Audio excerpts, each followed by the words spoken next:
ആ അവൽ എങ്ങനെയുള്ളതായിരുന്നു? എങ്ങനെ ശർക്കരയൊക്കെ ഇട്ട് തേങ്ങയൊക്കെ പൂളി ഇട്ടോ? ഒന്നും ഇട്ടുണ്ടായില്ല. അതിൽ ആരൊക്കെ ഇങ്ങനെ പറഞ്ഞു കല്ലും മണ്ണൊന്നും ആയിരുന്നില്ല.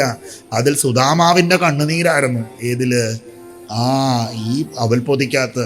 അതിൽ ഉപ്പിൻ്റെ രസമുണ്ടായിരുന്നു. ആ ഉപ്പ് രസം എങ്ങനെ ഉണ്ടായതാ? സുധാമാവിൻ്റെ കണ്ണുനീരിൻ്റെ രസമാണ് ഏത്? ആ അവലിനുണ്ടായിരുന്നത്. അതങ്ങോട്ട് ഒരു പിടി അങ്ങോട്ട് വാരിയെടുത്തു മധുസൂദനൻ അങ്ങോട്ട് വായിലോട്ടിട്ടു. സമസ്ത ദേവവൃന്ദങ്ങളും അവിടേക്ക് പുഷ്പവൃഷ്ടി അങ്ങോട്ട് ചൊരിഞ്ഞു. കാരുണ്യമൂർത്തിയായ ഭഗവാൻ തിരുപ്പാൽക്കടലിൽ പള്ളി കൊണ്ട് കിടക്കണ തിരുവടിയാകുന്ന അരങ്കത്ത് നാഥൻ ശ്രീരംഗനാഥൻ ആദ്യത്തെ പിടി അങ്ങോട്ട് കഴിച്ചു. അതോടുകൂടി ഐശ്വര്യവും സകല കാര്യങ്ങളും അങ്ങോട്ട് പോകാൻ തുടങ്ങി. എവിടെ നിന്ന്? ലക്ഷ്മി. അടുത്ത അങ്ങോട്ട് ഒരു പിടിയും കൂടെ അങ്ങോട്ട് എടുത്തു. അതും അങ്ങോട്ട് കഴിച്ചു. അവന് ചതുർവിധ പുരുഷാർത്ഥങ്ങളിൽ ഇനി മോക്ഷം മാത്രമേ ബാക്കിയുള്ളൂ. മൂന്നാമത് ഒന്നുകൂടെ എടുത്താൽ അതെന്താവും? അതുവാകും. അപ്പോഴത്തേക്കും കാരുണ്യശാലിനി കമലാക്ഷി ഭഗവാന്റെ കൈകളിലേക്ക് പിടിച്ചിട്ട് പറഞ്ഞ, തിരുവടിയേ ഇനി നാളെ മതി. എന്താ പറഞ്ഞേ? തിരുവടിയേ ഇനി എന്ത് മതി? നാളെ മതി. നാരായണ പറയുന്നൊരു വാക്കുണ്ട്. എന്താണെന്നറിയോ? ഭഗവാനെ, അവിടത്തേക്ക് ഭക്തനാ വലുതെന്ന് എനിക്കറിയാം. ഞാനും നിന്റെ പാദത്തെ സേവിച്ചാ കഴിയുന്നത്. ഞാനും ആരാ? നിന്റെ ഭക്തയാ. എൻ്റെ പൊന്നു തമ്പുരാനെ, നീ എന്നെ കൈവിട്ട് കഴിഞ്ഞാ ഞാനും ഒരു വഴിയായിപ്പോവും. ഭഗവാനെ, എന്നെ കൈവിടരുതേ നാരായണ. അതുകൊണ്ട് തിരുവടിയെ ഇന്ന് കൊണ്ടത് നിർത്തിക്കോ. അപ്പോൾ ഒരു കാര്യം മനസ്സിലായോ? കയ്യെ പിടിക്കാൻ തുടങ്ങി ഇന്നൊന്നുമല്ല, പണ്ട് മുതലേ കയ്യെ പിടിക്കാൻ തുടങ്ങിയതാ. കണ്ട, കാരുണ്യശാലിനിയായ കമലാക്ഷി പിടിച്ചു. പിന്നാണ് ഇപ്പോഴത്തെ കമലാക്ഷിമാര്. പിടിക്കാതിരിക്കുവോ? പിടിക്കും. അപ്പൊ എന്തായാലും കാരുണ്യശാലിനിയായ അമ്മ മഹാമായ ഭഗവതി ഭഗവാനോട് പറഞ്ഞു, തിരുവടിയെ, ഞാനും നിന്റെ പാദത്തെ സ്മരിച്ചുകൊണ്ട് തന്നെ കഴിയണം. എന്നെ നഷ്ടപ്പെടുത്തി കളയരുതേ ഭഗവാനെ, എന്നെ കൈവിട്ട് കളയരുതേ ഭഗവാനെ എന്ന് പറഞ്ഞു. മധുസൂദനൻ മനസ്സിലാക്കി. ഭഗവാൻ പറഞ്ഞു, ശരി ആയിക്കോട്ടെ, നാളെ കഴിക്കാം എന്നൊക്കെ പറഞ്ഞ് ബാക്കി കൊടുത്തു. രണ്ടുപേരും അങ്ങനെ ഇത് വിശേഷമൊക്കെ പറഞ്ഞ് തീർന്ന് ഉറങ്ങാനുള്ള സമയമായി.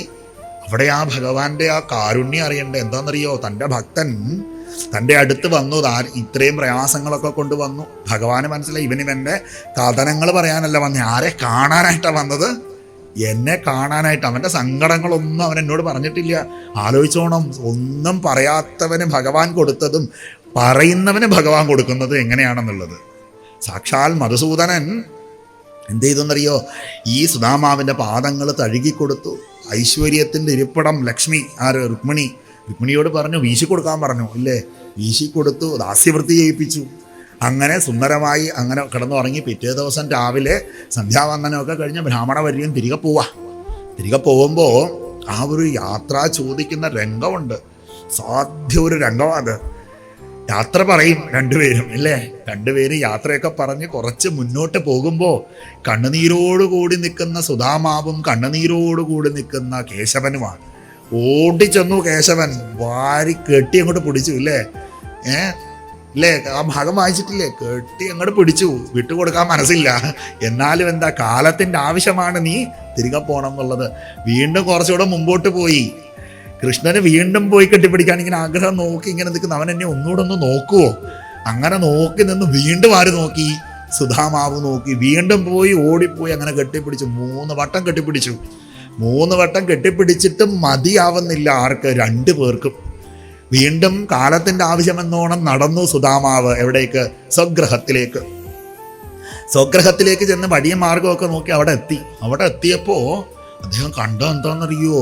വലിയൊരു മണിമാളിക ഇരിക്കുന്നു അവിടെ.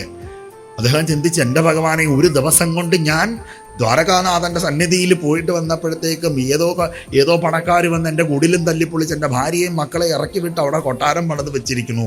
ആ കൊട്ടാരത്തിൻ്റെ തൂണ് ഒക്കെ കണ്ട് എല്ലാം സ്വർണ്ണ നിർമ്മിതം, എല്ലാം വിശേഷമായിരിക്കുന്ന കൊട്ടാരം. ആ കൊട്ടാരത്തിലേക്ക് നോക്കിയപ്പോൾ അവിടെ കുറേ കുട്ടികൾ ഓടിക്കളിക്കുന്നു. എല്ലാ രാജകുമാരന്മാർ. എൻ്റെ മക്കൾ കളിക്കേണ്ട തിരുമുറ്റത്താണ് ആര് കളിക്കുന്നത്? വല്ലവൻ്റെ മക്കൾ കളിക്കണതെന്ന് ചിന്തിച്ചു ഈ പരമസാധു. അങ്ങനെ ഇരിക്കുമ്പോഴാണ് അകത്തുനിന്ന് പരിവാരങ്ങളോടുകൂടി ഇദ്ദേഹത്തിൻ്റെ പത്നി ഇറങ്ങി വരുന്നു. ഏത്? നല്ല ലേപനമൊക്കെ ചാർത്തി നല്ല ഭംഗിയെ മഹാറാണിയെ പോലെ രുക്മിണീ ദേവിക്ക് സമാനമായ രീതിയിൽ ആരിറങ്ങി വരുന്നു? സുധാമാ പത്നി. ഇത് കണ്ടു മനസ്സിലാക്കുന്ന ആ കാരുണ്യമൂർത്തിയുടെ കരുണയെ മനസ്സിലാക്കുന്ന സുധാമാവ്